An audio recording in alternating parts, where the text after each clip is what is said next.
काळे सरांनी मराठी भाषेचे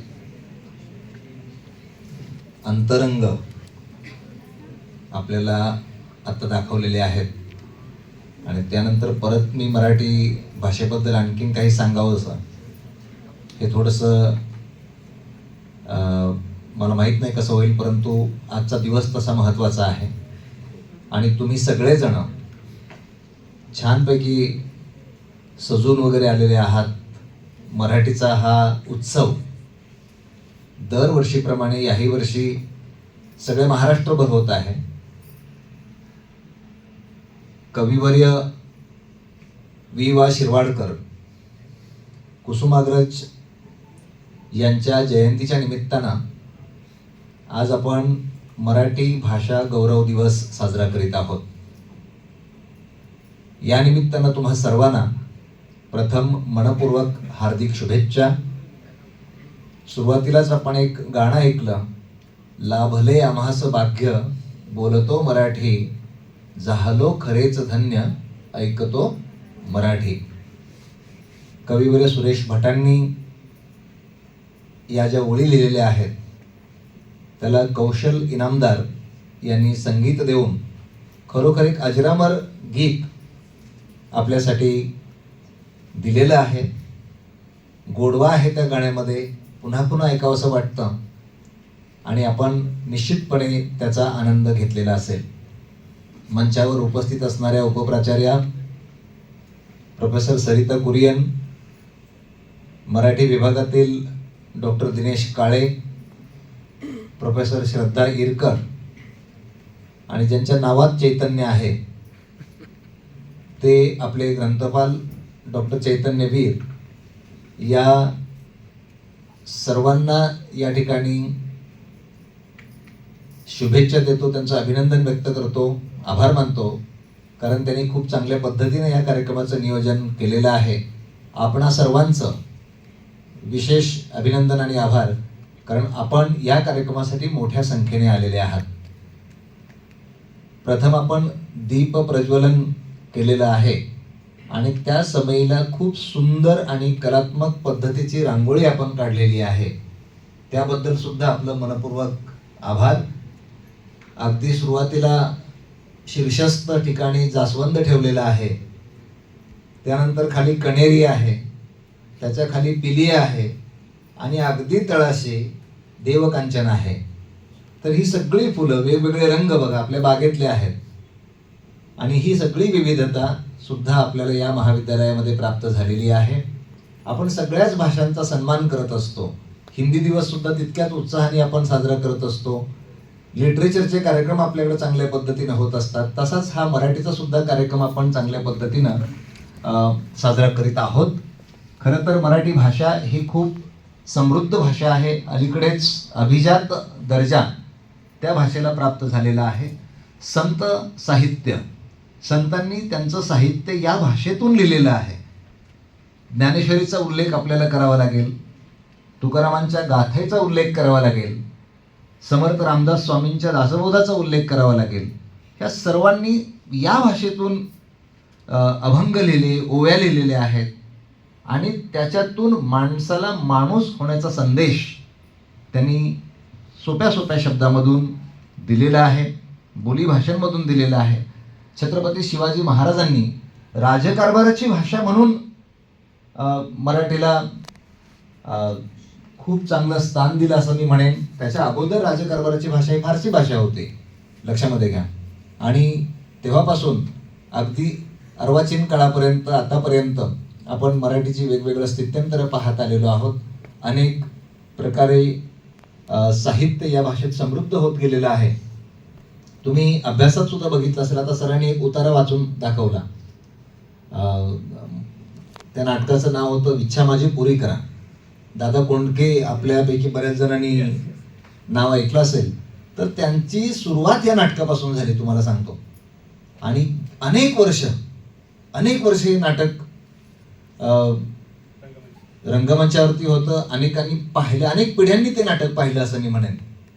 आणि मग भाषा कशी प्रभावी असते, शब्द पुढचे पाठचे केले की त्याचा अर्थ कसा बदलतो. त्यांनी म्हटलं की सुंदर गाणं गाणारी तुम्हाला बाई बघायची आहे का गाणं सुंदर म्हणणारी बाई बघायची आहे, म्हणजे असे अनेक प्रकार त्याच्यामध्ये आहेत. तर आपल्याला हे सुद्धा ही मजा त्याच्यातली जी आहे भाषेमधली, ह्या अशा असंख्य साहित्य प्रकारांमधून कथा, बालकथा आहेत, सगळ्यांसाठीच्या कथा. कथा हा एक समृद्ध साहित्य प्रकार आहे. कविता आहेत, चरित्र आहेत, आत्मचरित्र आहेत, प्रवास वर्णन आहेत, बखर, ह्या सगळ्या साहित्य प्रकारांनी मराठी साहित्याचं दालन जे आहे हे समृद्ध केलेलं आहे. त्यापैकी आपण आपल्याला जे आवडतं ना ते किमान एक तरी भाग त्यातला बघितला पाहिजे. म्हणजे आपल्या घरात गेल्यानंतर एक कोपरा तरी घरातला आपल्याला आवडतो की नाही, तसं आहे. अनेक प्रकारची पुस्तकं आहेत मराठी साहित्यातली, पण त्यातलं एखादं आपल्याला आवडतं, छोटं असेल हरकत नाही, पण ते घ्यावं आणि वाचायला सुरुवात करावी, असं मला निश्चितपणे या ठिकाणी तुम्हाला सांगायला आवडेल. अनेक दृष्टीने मराठी भाषा समृद्ध झालेली आहे. चित्रपट हे तसं एक अत्यंत महत्वाचं माध्यम आहे. ज्यांना आपण चित्रतपस्वी म्हणतो, भालजी पेंढारकर.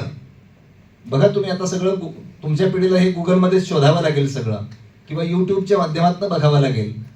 त्यांनी मराठीची उपासना केलेली आहे, त्यांनी मराठी जपलेली आहे. मंगेशकर कुटुंबियांनी जी गाणी गायली मराठीमध्ये, संस्कृतमध्ये सुद्धा जी गाणी गायलेली आहेत, जयोस्तुते जयोस्तुते, हे गाणं ऐका तुम्ही बघा. म्हणजे ह्या सगळ्या प्रकारच्या साधकांनी ही भाषा समृद्ध केलेली आहे. नाट्य क्षेत्र हे तितकंच महत्वाचं क्षेत्र आहे. राम गणेश गडकरी, पूर्वी अभ्यासक्रमात मराठी नाटकं असायची, आता असतात की नाही मला माहित नाही, परंतु ह्या सगळ्या कथा, प्रवास वर्णन, चरित्र, आत्मचरित्र, चित्रपट, त्याचबरोबर नाटक, ह्या सगळ्या प्रकारच्या साहित्य प्रकारांनी, कला प्रकारांनी आपली भाषा ही जिवंत ठेवलेली आहे. आता जबाबदारी आपली आहे. बघा, अनेक वेळा आपण भाषा बोलत असताना ती नीट बोलत नाही, किंबहुना आपण अन्य भाषा त्याच्यामध्ये मिसळतो आणि मग त्या भाषेचा ऱ्हास व्हायला सुरुवात होते, असं मी समजतो.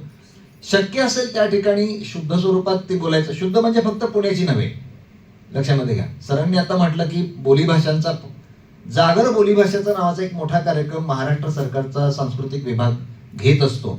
पुढच्या वर्षी तो आपण घेण्याचा मानस आहे. तर मला असं सांगायचं आहे की या सगळ्या भाषांमधून बोललं पाहिजे, लिहिलं पाहिजे. आपल्या ट्रिझा मॅडमने अलीकडंच एक पुस्तक प्रकाशित केलेलं आहे, बोलीभाषा म्हणजे स्थानिक ज्या भाषा आहेत त्या भाषेतले शब्द घेऊन, असं त्या भाषेला संवर्धित करण्याचं, भाषेला जपण्याचं, वाढवण्याचं, मोठं करण्याचं काम आपल्या सगळ्यांच्या हातामध्ये आहे. ते केव्हा होईल? जर आपण ते वाचलं तर. आणि बघा, म्हणजे जेवढे एवढे मोठे साहित्यिक सगळे होऊन गेले, जसं की आपण ग दि माडगुळकरांनी लिहिलेलं गीतरामायण विसरू शकत नाही. प्रत्येकाच्या घराचा तो एक ठेवा झालेला आहे, मराठी साहित्य विश्वातला तो एक ठेवा झालेला आहे. त्यांचेच बंधू व्यंकटेश माडगुळकर यांच्या ग्रामीण कथा जर तुम्ही वाचल्यात तर बघा, तुम्हाला एक वेगळा आनंद मिळेल त्याच्यामधून. तर म्हणजे हे इतकं मोठं योगदान इतक्या मोठ्या साहित्यिकांचं आहे की त्यांचं स्मरण करण्याचा हा दिवस आहे. वि वा शिरवाडकर ज्यांच्या जयंतीच्या निमित्तानं आपण हा कार्यक्रम करत असतो. मला वाटतं विशाखा नावाचा त्यांचा काव्यसंग्रह. एक तुतारी द्या मज आणून फुंकीन जी मी स्वप्राणाने भेदून टाकीन सगळी गगने दीर्घजीच्या त्या किंकाळीने, असं मला कॉलेजमध्ये शिकवायचे.